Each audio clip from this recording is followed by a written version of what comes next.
قلبي على جمعة الخير هلا، حني قلبي على جمعة الخير هلا، يا هلا ويا هلا ويا هلا ويا هلا، يا هلا ويا هلا ويا. Bismillah ar-Rahman ar-Rahim. Assalamu alaikum and welcome to the program. It's a Wednesday morning and a beautiful day in my part of the world. You can't believe that we're in the middle of winter. So really, really lovely weather that we're enjoying. And of course, we've just passed the halfway mark of the beautiful month of Ramadan as we approach the last 10 days, which is the days of Itikaf, and the last 10 days in which we look for the night of power. So we do hope that the energy levels are still very, very high so that we can sustain the last 10 days of Ramadan as we ought to. Let us also cast our minds to the Battle of Badr, which was fought on the 17th of Ramadan 1400 years ago. May Allah subhanahu wa ta'ala allow us to be very, very merciful, and also to reflect upon the fact that if you are faced with any challenge at all in life, just remember that our beloved Nabi Kareem sallallahu alaihi wasallam went into battle with a mere 313 people, and the Battle of Badr went down in the annals of history. The battle was The battle was won due to the mercy of Allah subhanahu wa ta'ala. So whatever your challenges in life are, just hand over, repent and beg for Allah's mercy, and inshallah you will be truly shown the way. Maybe it's not what you expect, the outcomes that you would expect, but it is what Allah deems best for you in the circumstances, inshallah. So let's make the best of the last 10 days of Ramadan. Let's forgive, forget, move on with much love and mercy to all our loved ones, inshallah. On the show this morning, we're talking horse riding as a therapy, and we're going to be looking at SADA, an organization based in Cape Town, and our guests will join us via Skype. They are Belinda Tom, she is the chairperson at SADA, and also Dr. Charles. He is an equine vet. We'll look at just how effective horse riding can be as a therapeutic mechanism, depending, of course, what the physical condition or even mental condition is that you or your child might be suffering from. We're going to be looking at pulmonology, and we'll be wrapping up by focusing on Youth Day with Julie Alli. He's a WITS student, and he's going to come in and tell us exactly what young people are thinking these days about the situation politically in our country and globally, and of course other issues as well. So stay with us. Lines will be open, not in the first part of the program because we are busy with the Skype interview, but thereafter we do appreciate you calling in and keeping us company. So let's welcome our two guests from SADA, Belinda Tom, the chairperson of SADA, and Dr. Charles. Good morning, welcome to the program. Belinda, let's start with you first. You being the chairperson at SADA, tell us who and what exactly is it that SADA does? SADA offers free therapeutic riding to any adult or child with disability, as long as it isn't contraindicated. Okay. We believe that riding therapy... Can you hear me okay, Julie? I can. Please go ahead. Okay, sorry, Julie. We believe that therapeutic riding is incredibly beneficial to adults and children with disabilities. It expands their horizons. They get to interact with a horse, which is a fantastic living being, totally non-judgmental, very loving, as well as from the physical side. The input is absolutely incredible, and the strides that we see our riders making are truly, truly phenomenal. So how long are you in operation, and do you have branches throughout the country? Julie, the Cape Town branch, where I'm talking from this morning, we have been in operation for about 40 years. We have affiliated branches in Johannesburg, in Durban, and we also have two satellite branches, one in Sedgefield, near Knysna, and one in Sleepy Hollow, also in Cape Town, in Noordhoek. Okay, let's cross over to Dr. Charles. Morning, welcome to the program. Now, as an equine vet, I do hope I'm pronouncing that properly. How do you see this gorgeous animal, a horse, that is helping in a disabled child's healing? What exactly is happening when you put a child on a horse? What's that relationship? What's going on between the two of them? And how is the healing happening? Okay, sorry, Dr. Charles is having a problem hearing you. It isn't very clear. The question, Dr. Charles, was basically, I think, the input that the horse gives. The horses that we use tend to be a little bit older than normal horses, quite often horses that are ridden. A lot of our horses are having a second chance with us. They've had a previous career, they've been a child's jumper or dressage horse, and basically they're coming to us, and this is their twilight years, and they're doing something really incredible. It sounds absolutely unbelievable and amazing. So let's look at the children that come to you, and possibly adults, I should imagine, as well. What sort of disabilities do they come to you with? How long do they have to be in therapy? I should imagine other therapies that they're undergoing as well, with maybe their physiotherapist, occupational therapist, and their medical doctor, still needs to be in place whilst they're doing the riding with you at SADA. I didn't hear that terribly well, Julie, so I'm going to answer what I think I heard, if that's okay. The children in the Cape Town branch come to us from their schools. It's mainly, we have 13 schools that we work with, special needs schools in and around Cape Town. We also have private classes in the afternoon, which is when the adults often join us, or when the children who are younger or not yet at school or homeschooled. They can come to us. Normally the schools have a time limit on it, which is about 3 years, but it's very much up to them. We believe that the more therapy they can get, the better, and it's such a fun therapy. That's I mean, you can see the happy smiling faces, I'm sure, on the screen at the moment. It's such fun, it's outdoors, it's healthy, it offers everything movement-wise, emotionally, physically, that we all want for our beloved children. All right, what sort of conditions are we looking at? Who is your typical child that would benefit most from horse riding therapy? What sort of conditions would they be suffering from when they come to SADA? And what is the horse doing for them that they assist in the healing of this child? Okay, sorry, we're getting a bit of feedback from your mic. The riders that we have suffer from varying disabilities. We have quite a lot of cerebral palsy riders. We have children who have got mental disabilities. We have Down syndrome children. Basically, as long as it isn't contraindicated, normally that's on a physical level, the contraindications, then we welcome anybody to come and ride with us. How does it help? I'm trying to ascertain what exactly is this horse riding doing for the ability of the child. Okay, as far as horse riding goes, the ability of the child, there's a lot of carryover from the riding lessons. In riding lessons, we work on everything from the academic stuff, the numbers, the colors, the planning, the sequencing. We do a lot of that. On a physical level, the horse moves in a very, very similar way to the human pelvis. So when the horse walks, the input that we get is very similar to when we actually walk. It moves our pelvis in exactly the right way. So particularly if a child is in a wheelchair, they're not getting that input, their core is very weak, and it actually strengthens it, and it does it in a fun way.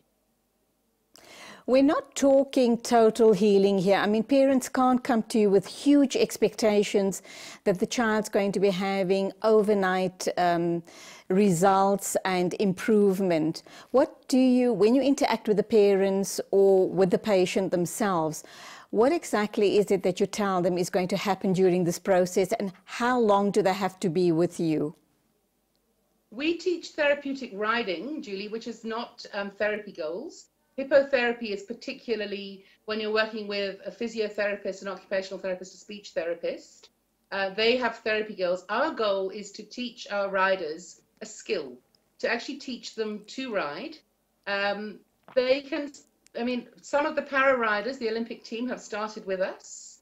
So the riders can go on as high as and far as they want to. But the normal rider spends sort of 2 to 3 years with us. And in that time, their core has strengthened. I mean, I had one little rider who was 11 years old when he came to me. He had cerebral palsy. He was completely and utterly, he didn't talk. He understood everything that you said to him. And after 2 or 3 sessions of riding, he suddenly started to talk in full sentences. It was absolutely incredible to see. He had obviously been capable the entire time, but with his body being busy, his mind actually managed to slow down to a place where he could actually start talking. And the first thing he said was, "Love horses." Sounds absolutely incredible. I should imagine, you kind of indicated that the little boy was with you for about 3 years. If it is possible for them to stay on for as long as they like, 5 years, 10 years and beyond, is that something you would consider, or are there then costs involved? Because we're a charity and we don't charge anything for the riding, with our private riders, we let them stay for 3 to 4 years, but obviously depending on how they're benefiting. Some riders, they either get too big, they get too heavy, they stop enjoying it, and it's all about enjoyment. They have to be having fun doing it. The school does tend to limit most of the riders to 2 or 3 years. They find that they obviously want to share this fun therapy amongst as many of their pupils as possible. So yeah, I think our normal rider is probably 3 years. But yeah, so some of our private riders have been with us for a lot longer and are competing at para level now. For those parents who can, and I know that you're an NPO, and we'll get to that in a minute or two, but for those parents who are able to afford to then perhaps subsidize or pay for further lessons for their children, is it going to benefit those children to carry on? If they enjoy it, of course. Yes, no, absolutely. It would benefit their children to carry on, but we do ask that you do go to a trained SADA riding instructor, because obviously there are contraindications and there are things that you can and can't do. And a regularly trained riding instructor generally doesn't have the depth of knowledge that our volunteer instructors do have. We put them through a very difficult and arduous testing process so that we know that once we put our name and we say this is a SADA Cape Town therapeutic riding instructor, they really are going to be the best of the best, Julie.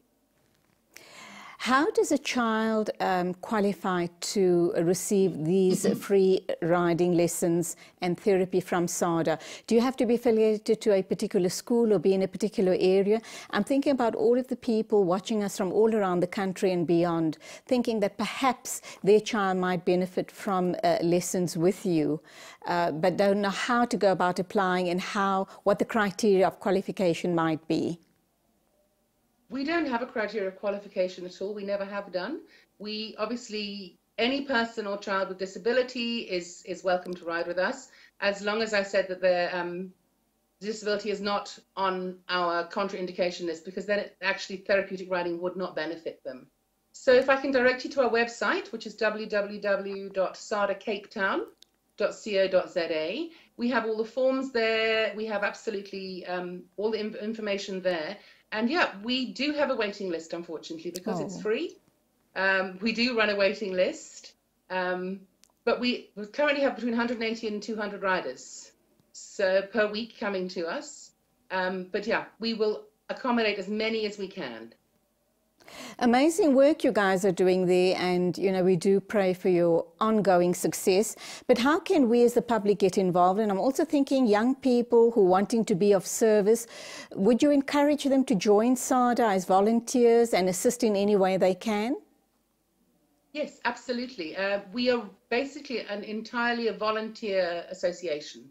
We have 100 active volunteers that come to us every week. We have a skeleton staff because obviously we need to keep our costs down. So we basically, any volunteer that we need, we ask that if you're working with the children and the horses that you have to be 16, but there's plenty of other things we can do. We do all our own fundraising because we don't receive any government funding at all.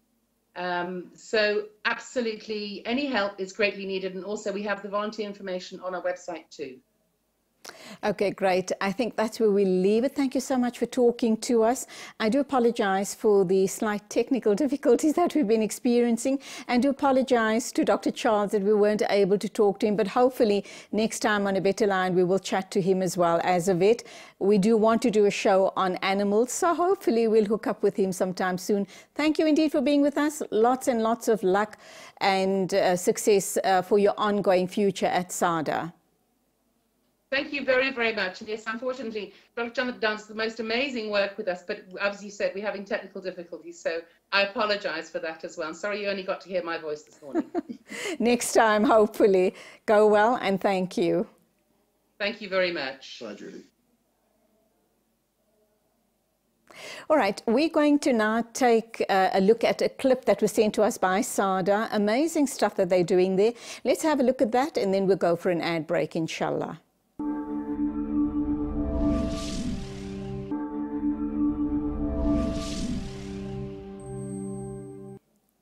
I can't believe it's the middle of winter. It feels like a wonderful summer's day. I do hope that this weather is going to stay with us for a while. And I know that there's a reason for the seasons, and we've got to accept all of the cold and the wet weather as well, because we need it for the health of our environment. But that being said, I'm still very grateful for the gorgeous day that we're having today. Welcome back to the program, and next we're going to be talking to Dr. Steve Ponde. He's a pulmonologist, and we're going to be talking about healthy lungs or lung disease. Our lines will be open. You can call on the open line for whatever the issue is that you want to raise with the specialist in studio with us this morning. He practices at Waterfall City Hospital right here in Johannesburg. So there you have it. Dr. Steve, good morning. Welcome to the program. Thank you so much for having me. Thank you. Lovely to have you here. And we're going to be talking about lung diseases or healthy lungs, whichever way we want to look at it. Yes. But we do know that it's a very, very serious problem.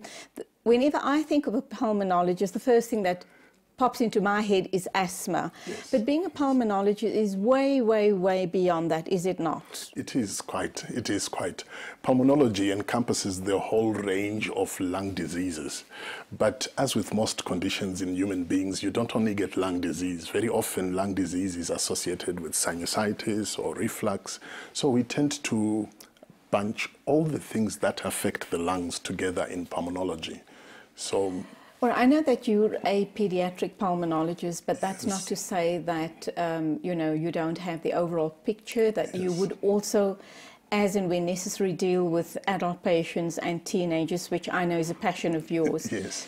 You touched on sinuses and lung disease. Yes. Now, if you suffer acutely with sinusitis and everything else that goes with a sinusitis, you don't necessarily have to go to an ENT. You can go directly to your pulmonologist, because we know with sinusitis you have the postnasal drip, which is very, very uncomfortable. Yes. And also develops into a chronic cough in certain patients. Yes. It's important to realize that the bulk of patients who suffer from ear, nose and throat and lung diseases can really be managed by your primary care physician. This is something we must emphasize, and only the most difficult, the most complicated, or the most severe conditions need to be seen by your pulmonologist. So our usual general practitioner or your local clinic should be able to manage most of these, because they are generally viral induced, they are short-limited, and you don't really get many complications from them. But should you then have recurrent or severe disease with your sinusitis, then it's a good idea to see your ENT, because there may be very local causes that only the ENT can appreciate.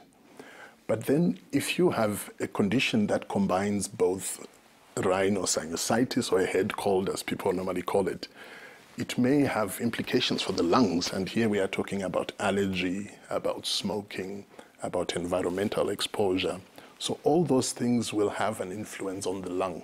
And I would say that your primary care physician should be able to recognize that association and then refer further for further investigation and management. Now, if a child was prescribed or diagnosed as being asthmatic, yes, when he or she was little, and probably was even, nebulized on a regular basis and had a humidifier in his room, yes, etc., etc., chances are, and I know this is about facts and myths, Yes. chances are, well, people often say, oh, he or she will grow out of it. Is that a fact or a myth? Our impression now is that if you have asthma as a child, you will always have the tendency for asthma. You may not manifest the symptoms, but you will always have your asthma. But there is a difference. In children, because their airways are smaller and they are still vulnerable to lots of viruses, and they have no choice as to their environment. They could still live in a house full of dogs, even if they are dog allergic, for example. Asthma is at its worst when you are young, tends to get better as you grow older. And there's a distinction between our sons and daughters. Our sons seem to get better as they get into puberty. Our daughters, on the other hand, seem to get worse as they get into puberty. We are blaming a whole lot of factors. Firstly, that we have a lot of hormonal changes, of course, which are the biggest factor really related to this. But obesity plays a part. Some of our daughters get quite obese as they approach puberty. And we know that it's a risk factor for worsening asthma. But back to whether you actually outgrow it, you always have that tendency. But then as an adult, your airways are bigger. You can choose where you live. You know you're allergic to cats. You get rid of cats in your home. And perhaps you are better at maintaining or taking your medications. So we find that there are more children with asthma than adults. But those who have had asthma as children, there's a certain group of children whom we know will have adult asthma.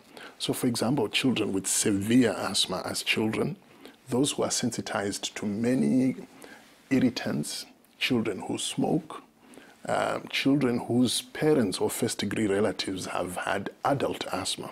So there is some genetic component there that predisposes you to have adult asthma.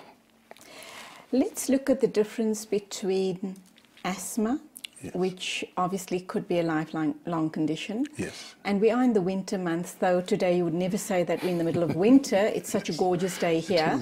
It is. Let's look at bronchitis and pneumonia. Yes. Now, if you are a child that's grown up with asthma, are you more prone, and especially in the winter months, to perhaps contracting bronchitis and pneumonia? And how severe or serious would that be? It is now quite well known that our children who have allergies, who have asthma, have a susceptibility to lung infections, either during their childhood or even as adults. So we know that there are derangements of the immune system that predispose these children to recurrent infections. So that is very clear. But also there's something we can do about that.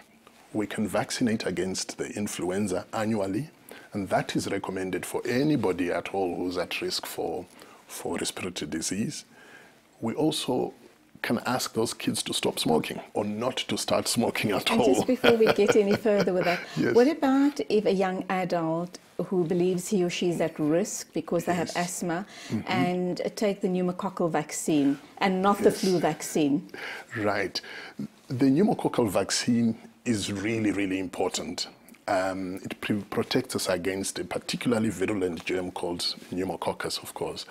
But we know there's a very strong interaction between pneumococcal disease, which causes pneumonias, which causes meningitis, Sure. sinusitis, ear infections, and influenza itself. That has been shown. In fact, our doctors in South Africa have done a lot of work on this. And those two are sort of accomplices. So while it's important to be vaccinated with the pneumococcal vaccine, it's still important to vaccinate yourself against influenza. That way you protect yourself from the two biggest culprits in causing pneumonia and bronchitis. Is it too late to take the flu vaccine now in the middle of June? It's never too late. It's never too late. The more you expose yourself to the various subtypes of the flu vaccine, the better it is for your immune system. It's really important that, of course, we start early so that you get protected for a longer time. But even now, mid-June, it's still relevant. Let's look at now, we've talked a little bit about asthma, and let's look at lung disease as the whole picture, Yes. which obviously would cover bronchitis, pneumonia, and everything else that goes with it. Yes. What do you do when you have a very severe flu? Yes. Is there anything you can do to guard against it developing into bronchitis and pneumonia? And what's the difference between those yes. two Yes. conditions? And for it to then go beyond or further, you hear of a lot of older people in the severe winter months dying of pneumonia. Why is that? Firstly, if you are older or even the extremes of age, children, younger ones, and the older population, so more than, say, 55, 60, I'm getting to that age group now. But if you get influenza, you obviously, if you fall into a high-risk group, you need to consult early. You need to get specific anti-influenza antibiotics, if we can call them that. There's antiviral agents that are available now, which should be used in those high-risk cases. So if you get sick, as soon as possible, consult with your doctor. The doctor will establish if you've got influenza. And then you start your medication, this antiviral medication, as soon as the diagnosis is made.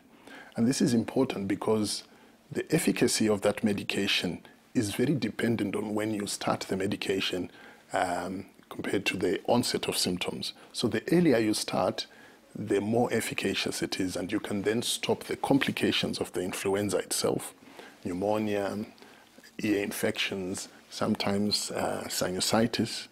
So it's important to consult early. The next thing, of course, is that it's important that you stay healthy in terms of exercise, avoiding obesity, and also to make sure that your nutrition is good. Because those patients, older patients who die of pneumonia and influenza, have increased their risk sometimes by being obese, having smoked, perhaps even not eating well or looking after themselves. Those are the ones that carry the risks of dying. Their risks are much higher. A person who presents with a persistent cough, healthy young person, but just has a persistent cough which she can't get rid of, and sometimes expels dark matter.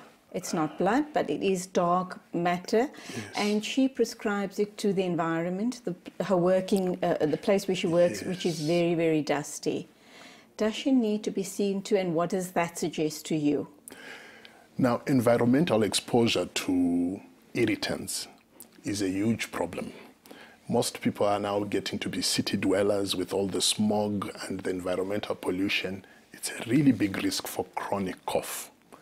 But also, we see that that does not exclude all the other causes of a chronic cough. So that person may very well be asthmatic, may very well have allergies, may very well have exposure to young children who spread respiratory viruses to her.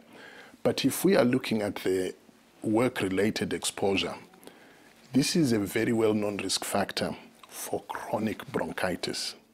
So if you work in an environment which is dusty, industrial, or where there's a lot of mold because the air conditioning is not right, or even when you work in an area where people smoke, that is a very well-known cause of chronic bronchitis. And the way we would investigate that would be, for example, to exclude other reasons. Make sure you're not dealing with anything sinister like TB or cancer or severe infections which have already injured your lungs. Beyond that, if we have excluded those serious other causes, we would then do a chest X-ray to determine whether there is actually structural injury to your lung. If there is none of that, we withdraw you from that environment for a period, and then see how your cough burden is. So if your cough burden disappears and you're not bringing up the dark sputum, then we know it has been your work environment. Remember too that there are scientific ways of measuring air pollution within buildings or within working areas, and that becomes an occupational health issue which needs to be addressed by the employer.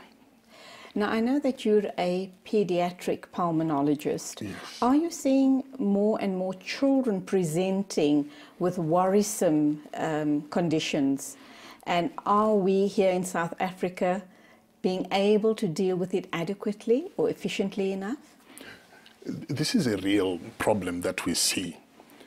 Our pattern of disease in South Africa, as with most third world countries, is the burden is huge relating to infections, chronic infections, as a result of immunodeficiency, HIV/AIDS, TB.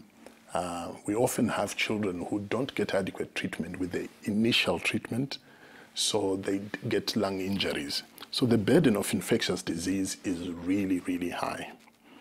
Besides that, we are still participating in the global increase in allergic disease. So there are studies that have been done in Cape Town which show that within a generation, a 30-year period, asthma and allergies and sensitization increased by a factor of about 3 in a generation, meaning that our habits, our lifestyles, our early exposure perhaps to antibiotics and indoor allergens has increased the burden of allergic disease. Now, I've been a doctor for 27 years now, and I've certainly seen that our burden of respiratory disease has markedly increased. And this is because we just have much more allergy. In terms of youngsters developing more severe disease, we certainly see that, particularly in areas where our access to medical services are limited. So in the poorer areas, people have no access to health services, and therefore they present much, much later, when earlier presentation and treatment would have saved a lot of lives and reduced disability. All right, let's take an ad break. After that, we're going to talk about teenagers. We're going to be talking about smoking and much more on the show this morning. Dr. Steve Pandey, a pulmonologist based at the Waterfall City Hospital, is talking to us today about lung diseases. If you have any questions or comments, do call in. He's more than happy to take your calls. Let's take an ad break. We'll be back with you shortly. And don't forget that Julie Alli and Aisha will be joining us a little later on the show to talk about Youth Day and what is it that's on the minds of our young people today.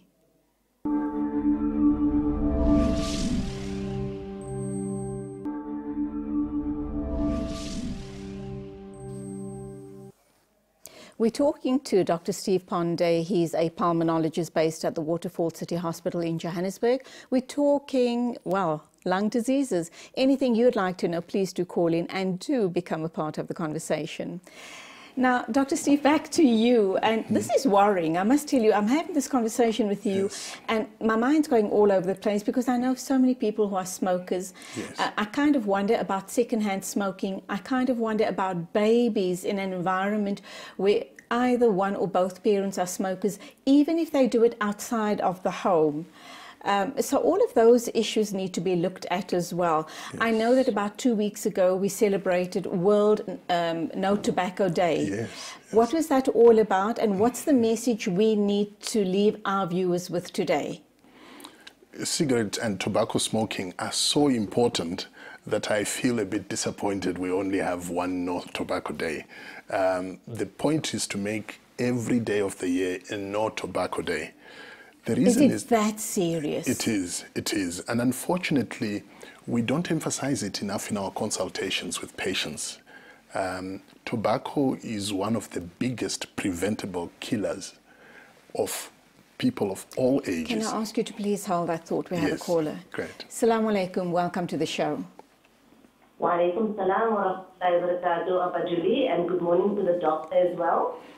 I know of a person who had to actually regularly get up at night and nebulize her son because he's got asthma. But after she has seen a pulmonologist, with Allah's good, alhamdulillah, she doesn't use that much of nibs. She actually very seldomly nebulizes him. So I advise people to see a pulmonologist for children if they have asthma. And yes, I think the shows that Appa Julie always has is very good. And this is why I like to call in. You're a darling. You're a darling. Thank you so much. Assalamu alaikum. Lovely caller. Back to the smoking. Yes. we certainly recognize that cigarette smoke is really one of the most important preventable causes of respiratory disease. And the habits are established in early teenagehood and young adulthood. So our priority should really be to prevent those children who haven't started smoking from doing so. If you get to about 25, you are past your university and you don't smoke, you are very unlikely to smoke after that. But the target for the tobacco companies becomes the younger age group, who are still very vulnerable to suggestion and advertising. We should also concentrate on those who have started to smoke, to encourage them, help them in any way with medication, with yoga, with acupuncture, with hypnosis, anything we can do to improve their chances of quitting. Can I ask you this question? Yes. By what amount does smoking decrease your lifespan? How many years? Now, this is more for the adult pulmonologist, but my recollection is that if you smoke more than 10 pack years, you actually shorten your life by about 5 years. If you smoke, the longer you smoke and the more severe you smoke, the more likely you are to shorten your life. And these are well-known statistics which say that, for example, you are more likely to die of lung cancer. I think the risk there is multiplied more than 10 times. You're more likely to die of emphysema and a condition which is called COPD, so chronic obstructive pulmonary disease, major cause of end-stage lung disease and death. You're also more likely to get diabetes, to get ulcers, to get problems with blood vessel activity to the limbs. So for a poison that is so potent and a poison that is so established in its cause for disease, we are still very unhappy as doctors that cigarettes are still available everywhere. Freely. It comes at a huge cost, not only to your life, to your well-being, but to the entire economy, to the entire country. Let's take another call. We'll be back with you in a minute or two. Assalamu alaikum to our next caller. Welcome to the show. Caller, are you there? Assalamu alaikum. Wa alaikum salam. What's on your mind, dear sister?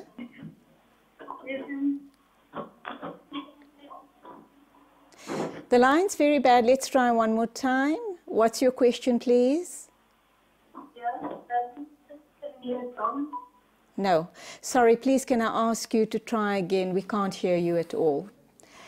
Coming back to you in smoking, what's worse? You know, I know there's this trend with young people today. You know, we now live in the cafe society. Youngsters like going to coffee houses and coffee shops, etc. And then they also have this hookah smoking, which is part of the whole social scene.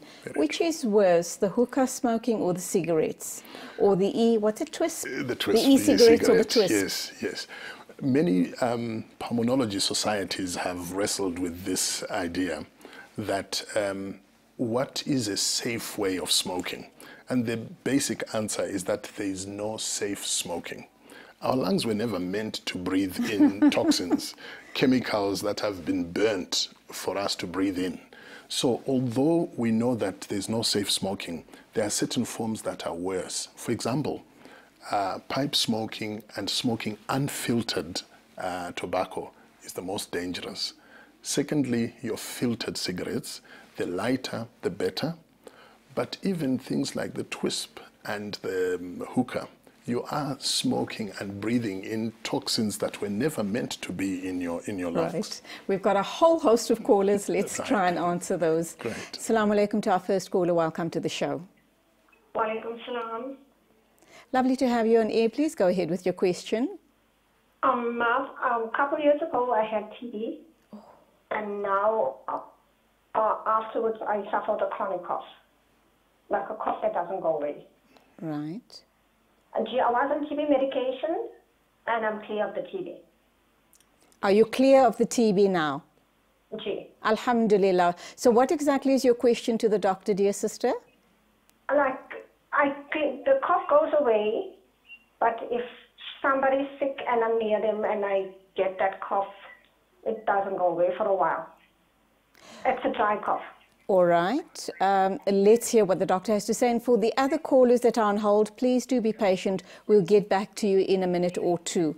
Would you like to respond to that? Yes. Our sister there sounds as if she's a young lady. She does sound young. She does sound like a young lady.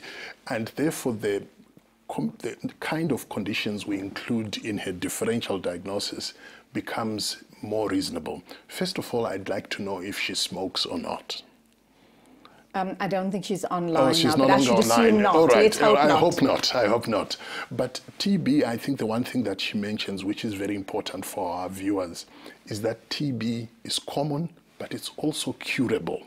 So when she says that her doctor has said she does not have TB anymore, that would be the truest thing. Okay, now she does seem to be concerned about the cough that seems to come and go. Yes. It's a dry cough, she said. Yes, but we would then put TB aside. Unless something has happened, she should really not get a relapse. So all the other causes now come into it. Is she exposed to environmental irritants? For example, perhaps there's cigarette smoke in the house. Does she have allergies, perhaps? Or sometimes people have reflux, where your stomach contents, which are acidic and irritating, come up and you get heartburn and you get a sore throat. That could very well be a reason. So there are many reasons that she has, but if she has shortness of breath, she's coughing up blood, or she starts to feel sick and run temperatures, then she should consult with a doctor.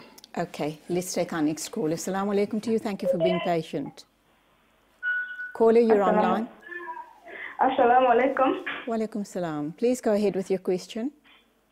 Oh, okay. No, I'm just listening to the show here, and I want you to know from doctor, because I do have a son that is smoking. Oh. And I always encourage him. He wants to quit, but I just don't know what can I buy for him to assist him, like, you know. Hello?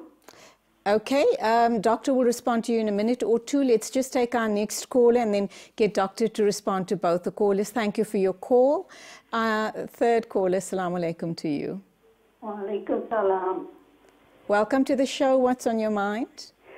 Assalamu alaikum, Julie. I'd like to speak to the doctor, please. Please go ahead. Okay. Good morning, doctor. My two granddaughters were patients of yours when you were at Garden. Wow. And they've grown up now, they're teenagers, and they used to have to use pumps when they were small.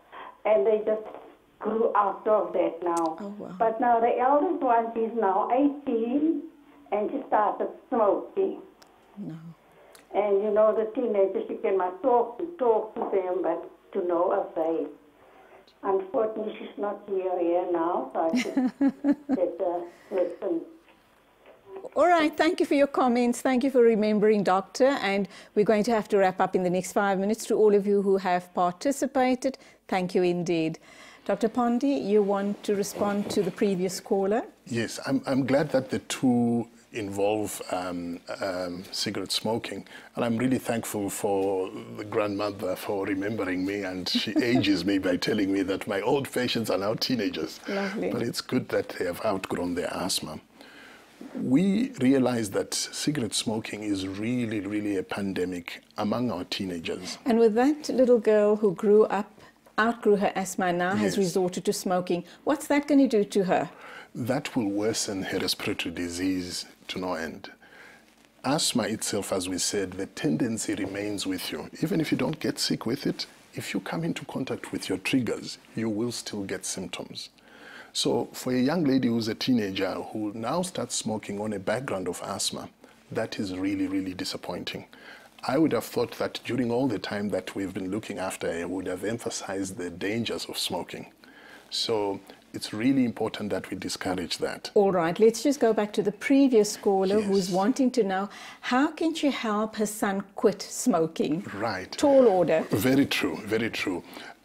Tobacco is particularly addictive, but you can do it by a combination of really will to quit smoking. So there we provide our smokers with information. keep them informed about what they are doing and the dangers of what they do, then their will becomes stronger because they know what damage they are doing to themselves and to their family.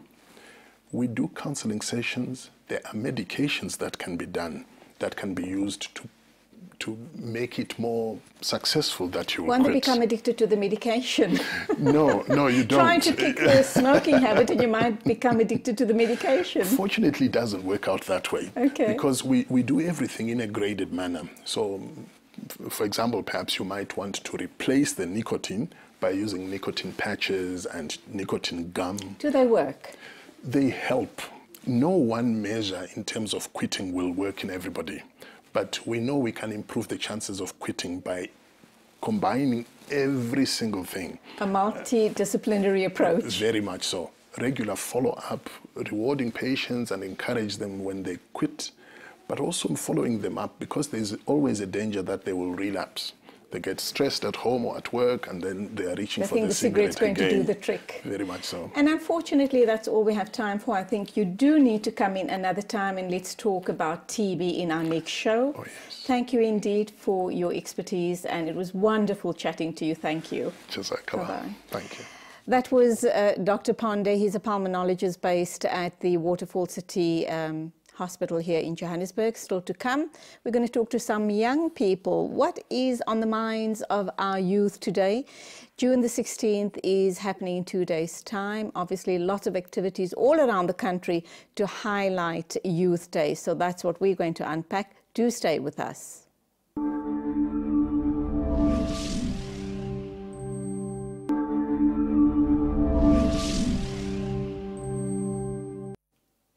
Now, on Friday, June the 16th, we in South Africa are going to be enjoying a public holiday. And of course, it commemorates the uprisings of June 1976. And we do know that that was a turning point in the history of South Africa, or rather the history of apartheid South Africa. Young people took to the streets, they started stone throwing, and they changed the course of history. And alhamdulillah, today in South Africa, 23 years on, we are into a democracy, and a very healthy democracy anyway. Well, we hope, not with the shenanigans happening in government circles. That's something for another conversation. Today we're going to be talking about Youth Day, June the 16th, what exactly it means to our youth. Do they understand the enormity of the sacrifice of people in 1976? What are their challenges? How are they facing those challenges head on? We have two dynamic young people in the studio with us this morning, and they're going to share their thoughts with us. Julie Alli, Assalamu alaikum, welcome to the program. Wa alaikum salam, thank you for having me. My pleasure. And Aisha Hamdulillah, have I pronounced that correctly? Yes. Have I got it right? Yes. Welcome to the program. Now, you both come from totally different backgrounds in that you're still at WITS, you're with the WITS SRC, and you are a working girl. Well, I'm on a fellowship program. It's a work and study program. Okay. Yeah, it's basically a training program for people who are socially justice orientated, and it trains people when to work in public policy and government and lawmaking, basically. So, what did you study, Aisha? I studied environmental science and international relations at UCT. Okay, and you are still busy studying? Yes, I'm doing my LLB at WITS at the moment, and as well as the Deputy Secretary General of the SRC. MashaAllah. Now, I'm sure you guys have heard stories that that is shared on a daily basis from, you know, your parents and the elders in the community and in the family. And I have no doubt, even though you guys were not around in 76, that you know the history pretty well. When you cast your mind back to June 76, when children rose up against apartheid, and obviously it was the whole issue around being taught Afrikaans. They wanted Afrikaans to be scrapped as a medium of instruction in schools nationally. What are the challenges? How do you equate that with what's happening? I know we had this big thing about fees must fall last year. That seems to have died down somewhat. But what are the challenges being faced by students today? So I think speaking into just briefly about fees must fall, it's definitely still a hot topic within university spaces. as the But no SRC, uprisings. We haven't seen any uprisings recently. No. But I mean, definitely behind the scenes, there's still a lot of conversation happening between SRCs and government and the likes. And it should continue till something is done. Definitely, because obviously that is something that we're still championing for, access to higher education, because it means that more of our population within South Africa has access to an education, has access to a better life, essentially. And then there's also the issue of when you do get into university system, the success that you have within the university system because of the many challenges that you face as a university student. Obviously, Aisha will be able to speak more to like post-university life and job security and those kind of issues that our young people are facing. Aisha, undoubtedly the two big issues from Kamil's point of view is access to quality education for all young people in South Africa. And the second issue obviously is employment. If we get those two issues right, free education, quality education, and obviously employment opportunities, I should imagine half the problems that we're being faced with today will just kind of dissipate. I wouldn't say dissipate, but it would definitely help the problem. The problem of fees must fall and in unemployment speaks to a larger problem of inequality. And I think that a lot of people maybe misunderstand that or don't see it in that way. It's not just people calling out for fees to fall and for the employment crisis to be solved. It's calling out for inequality to be lessened, for poverty to be seen to, which is still a big problem in this country. Employment is going to help you, and education is going to help you to lift yourself out of that situation. So it's not going to happen overnight, but for those things to be put into place, it's definitely going to help the situation that we're facing in terms of poverty and inequality. But I don't think that on its own is enough to solve the larger problem.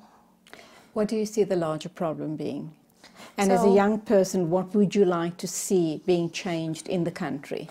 So as I said, inequality and poverty is still rife on a large scale. If we look at the demographics from the time of apartheid and we look at the demographics now, in terms of poor people, the demographics has not changed much.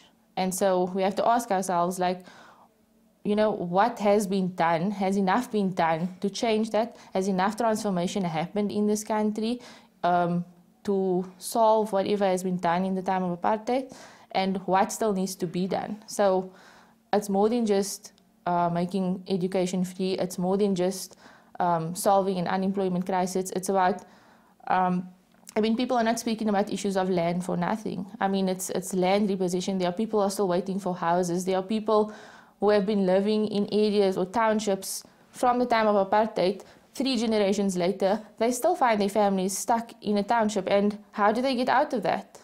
So it's issues like that the government needs to look at larger transformation in order to see things changing.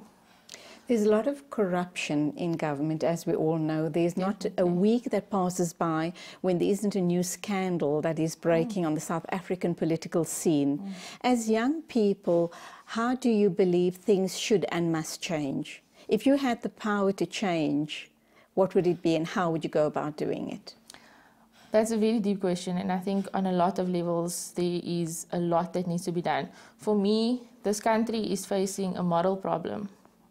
If we look at the level of corruption at all levels of government, it's a moral problem, How do we tackle corruption?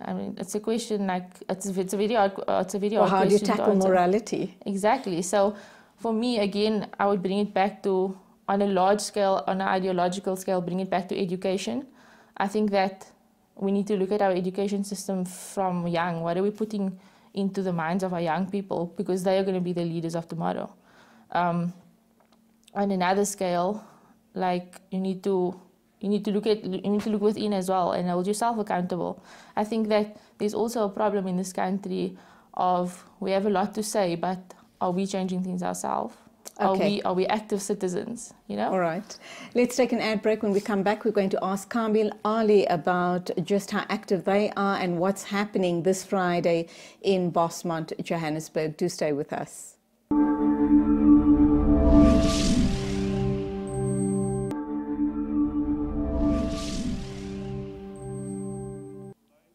And And with Youth Day being celebrated on June the 16th, 2 days away, we have two young people in the studio with us telling us what they believe should be changed in our country, in our communities, and in our homes. And you can become a part of the conversation by calling in.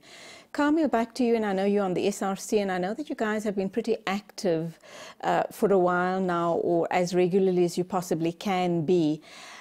You've also written a paper, which I'd like you to touch on in a minute or two. I think it's very interesting. But let's just talk quickly about the activity that's happening this week, Friday, at the Bosmont Masjid, and the thinking around that get-together on Friday. Okay, so the program is hosted by an organization called the Muslim Youth of South Africa, of which I'm a part of, and Aisha as well. The idea behind this particular event is, so the theme is brightening the future. It's about giving young people a platform to come and discuss pertinent issues that affect them, to really uplift our young people in our communities, to make sure that we understand as youth leaders that we understand the issues of young people and we can represent them in the best possible way, and also for them to understand where it is that we need to be going as a society. Are our young people coming forward? Are they voicing their opinions? Are they clamoring for change in our communities? Let's not even look beyond our community. Are they vociferous enough? So I think that there has been a step in the right direction towards, particularly with young people, with voicing their opinions, making themselves heard. But one thing the opinion that I do have is that, especially as young Muslim people, we don't understand the responsibility that we have. The Prophet ﷺ was a revolutionary of his time, and we have to take his example. We have to be the advocates of change. We have to really take the baton now from the old guard and say that it's our time to lead now. We are the ones who are going to be at the forefront of change in our country. How do you think that change needs to be implemented, Aisha? I think, as well, like what I touched on earlier about being an active citizen, we need to realize that this is our country, this is our situations, and we need to be actively a part of that. I think that a big part of the problem is that there's a divide in terms of race, there's a divide in terms of privilege, and we need to make a conscious effort to understand the other side. As privileged people, we need to make an effort to understand the underprivileged. As underprivileged, we also need to make an effort to try and understand that as privileged people, they're not understanding the other side of the situation. Even race, race dynamics and stuff like that. I think that's a big part of the problem and why we have this lack of active citizenship, because we don't understand. And so as young people, those of us who do understand need to make the effort to try and educate others. But as young people also, we need to consciously look within ourselves and say, am I doing enough? Am I just going to leave this to be someone else's battle? Or am I going to make this my battle as well? Because it is my battle. I am a part of this. I do live in this country, or I do live in this society, wherever it is that we're seeing these problems. So active citizenship, it may seem like this, a dull concept or in that sense, but active citizenship is daily. Starts with you and I. Yeah. Carmel, you've written a paper. I'd like you to give us an outline of the paper, and you're smiling there, and I'm wondering why.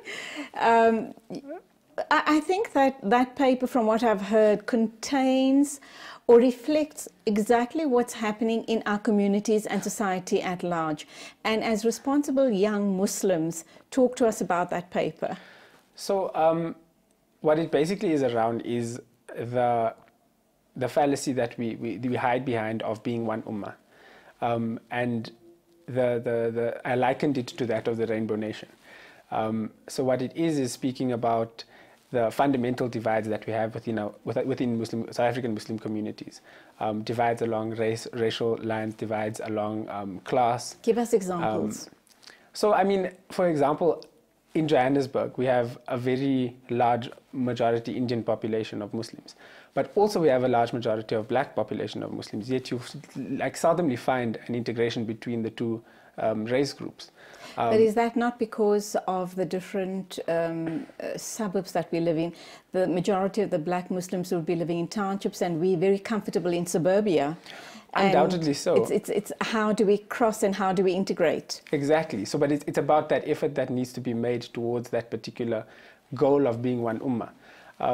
Also, you know, there's a lot of intolerance within the Muslim community. For example, if I'm from Shafi background, if I go to a Hanafi masjid, for example, and I make salah slightly differently to someone who's in that particular masjid, then, you know, sometimes you get strange looks and you're like, oh, what's happening here?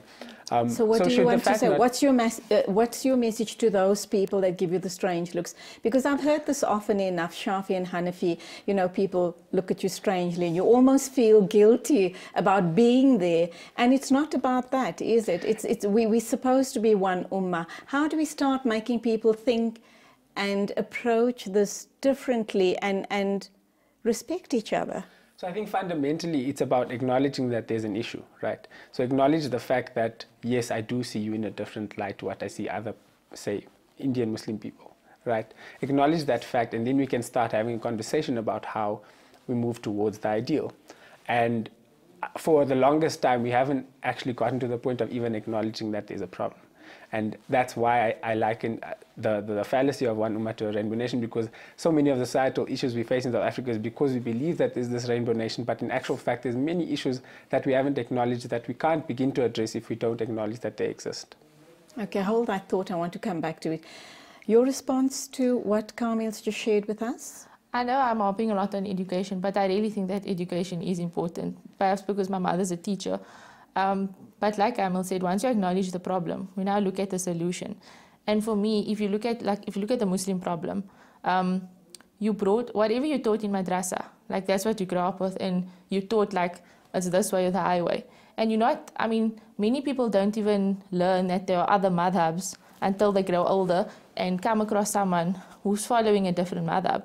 So I think that even in Islamic education, we need to change our approach a little bit. In the sense that we need to teach that, yes, we're teaching you this way, but you also need to be made aware that we are a ummah with differences, and we need to be taught that there are different people, there are different types of Muslims, and that we need to be accepting of that, and that it's okay to be different. So again, for me, education, it's so important, and it's so important in shaping leaders, in shaping mindsets, and it affects everything else. So for me, the approach needs to begin with education, and Islamic education specifically, even the way that it's taught. You know, it's like, if you don't do this, this is going to happen. It's black and white, you know? I like your response to that. You've, I think, hit the nail on the head. Let's start at grassroots level. Let's start with the little children at the madrasas. But of course, for that to happen, we need the leaders to give the instruction. We need the leaders to get involved, and the leaders then need to give that instruction so that that can start, that type of information can start disseminating in all the madaris throughout the country.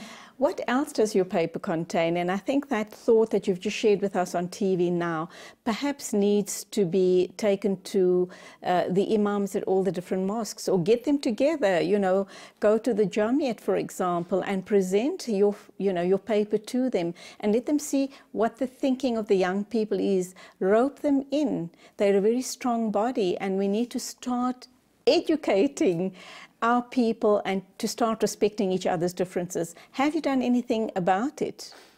Well, it's very much in its formative stages. But I definitely think, and one of the things that I'm advocating for at this point is a conversation. Because I think that there's a disconnect between young people and the so-called old guard, you know, the current crop of leaders that we have within the Muslim community as well. Indeed. So there needs to be a bridging of that gap. We need to start having conversations with our seniors, and I think in those conversations they need to be very open, they need to be very honest, and in those conversations we need to be very tolerant of one another, because I think a lot of the time you know, certain things as young people are forced down our throats, and we're not able to articulate ourselves well because we believe, or other people believe that because we're younger, we know less. I think it's important that those conversations are open and honest, and that we get an opportunity to say what we need to as well. I don't think you know less, but let's also respect the wisdom of older people, the wisdom and maturity. Definitely. How are you going to broach this? I think you guys have unpacked very important issues here today as part as the whole issue around Youth Day. We need to start listening to our young people. We need to hear where they're coming from. We need to know what are the issues that young people are being faced with. But if you don't initiate those, they're not going to hear you and nothing's going to be done about it. What are you doing, and what else is in that paper that we need to know about? So, I mean, I think in terms of doing something, we have to realize that there are avenues available. For example, we have MSAs on all our campuses at university level. You know, I always advise people to join a political party, whatever it may be, whatever your political interests are, or however you feel they're more aligned. Join a political party because it makes you aware of the world around you. You know, and I think, yeah, in terms of doing that, doing something about it, like that's definitely something that we can start doing, because then you're exposed to a lot more, and you're able to actively make a change. How are you guys, the two of you particularly, because you're on the show this morning, and I know you both are behind the Youth Day at Bosmont Mosque, and I have no idea, I hope sincerely that there are other such days, such get-togethers going to be happening at mosques all around the country on June the 16th. How are you engaging with the elders at the mosques, at the different masajids? Because that's where it starts.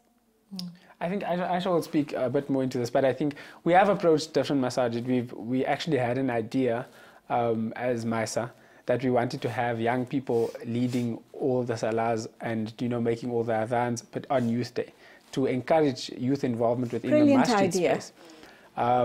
So yeah, we put that idea forward to several masajid, and we said, in your masjid, try and make an effort towards, and it's a Jummah also, perhaps have a young person giving the pre-khutbah lecture at Jummah.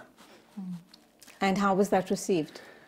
It was a bit of a challenge, so we haven't quite gotten there yet, but I think the idea is there. Don't only leave it to Youth Day, you need to persevere with this, because we need to encompass the ideas of our youth to be able to move forward.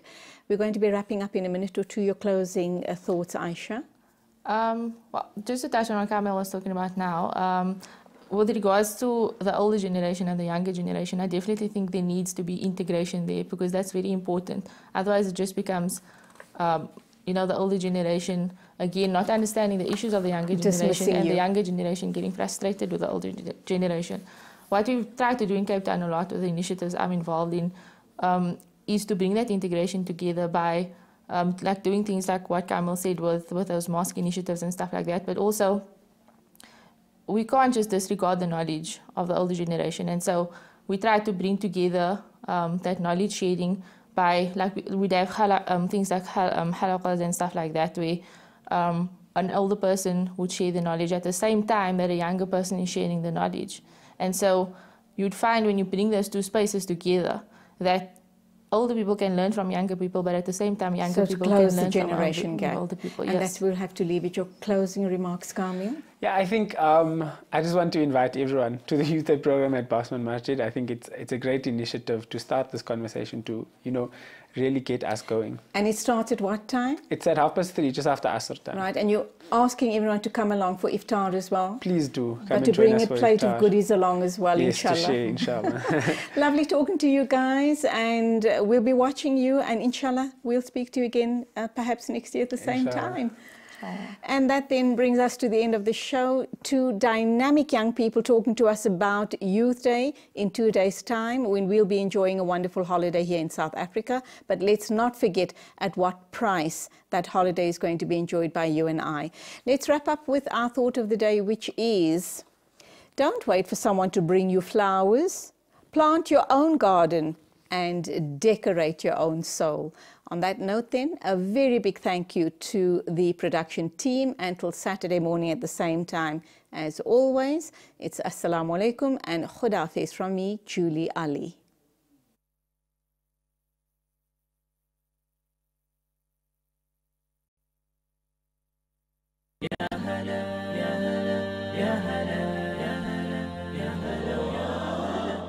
هلا ويا هلا ويا هلا ويا هلا يا هلا ويا هلا ويا هلا ويا هلا حن قلبي على جمعة الخير هلا حن قلبي على جمعة الخير هلا يا هلا ويا هلا ويا هلا ويا هلا يا هلا ويا هلا ويا هلا ويا يا هلا ويا